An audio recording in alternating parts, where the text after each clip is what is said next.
மாணவர்களே, இன்றைக்கு நம்ம தமிழில் அலகு 3ல் ஒரு செயல்பாடு செய்ய போகிறோம். அந்த செயல்பாட்டினுடைய பேர் என்னன்னு கேட்டிங்கன்னா, சொல்லிது இடம் எது. என்ன செயல்பாடு செய்ய போகிறோம்?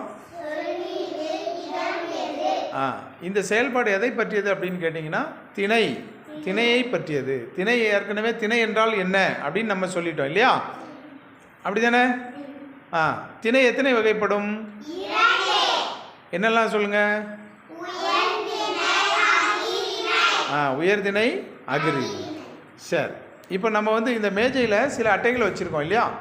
இந்த அட்டைகளில் எழுதியிருக்கக்கூடிய வார்த்தைகளை படித்து பார்த்துட்டு அது உயர்திணையாக இருந்தால் உயர்திணை பலூன்லேயும், அகிரிணையாக இருந்தால் அகிரிணை பலூன்லேயும் நீங்கள் வைக்கணும். சரியா? இதுதான் செயல்பாடு. தீபிகா, முதல்ல போய் அந்த சார்ட்டில் என்ன எழுதியிருக்கோம் அதை வாசிங்கம்மா.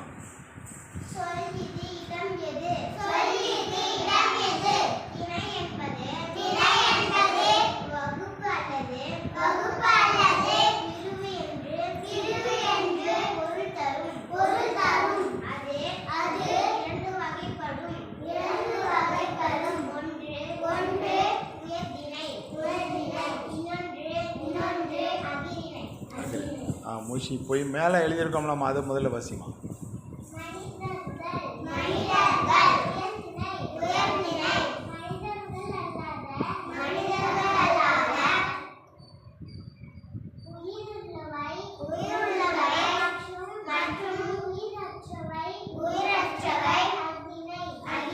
Very good.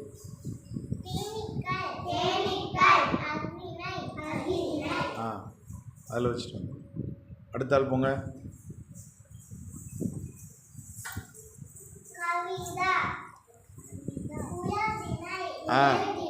Very good. அடுத்த ஆள் இரண்டு போங்க.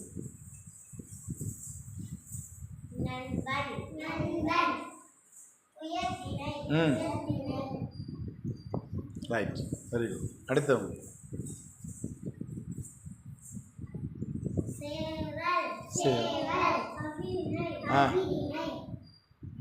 ரைட், அடுத்தவங்க.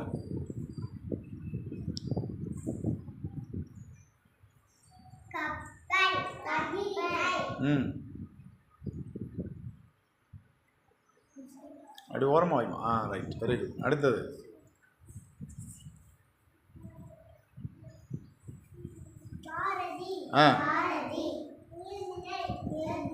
Very good. அடுத்தவங்க போங்க.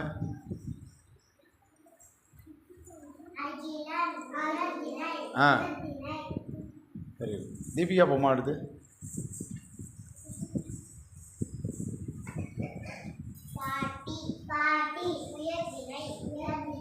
Very good. மூஷிதா போமா. அடுத்து.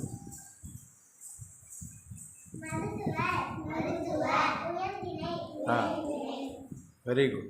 அழகாக வச்சிங்க. எல்லாம் உயர்திணை அகிரிணை பிரித்து பார்க்குறது எப்படின்னு தெரியுதா உங்களுக்கு? தேங்க்யூ.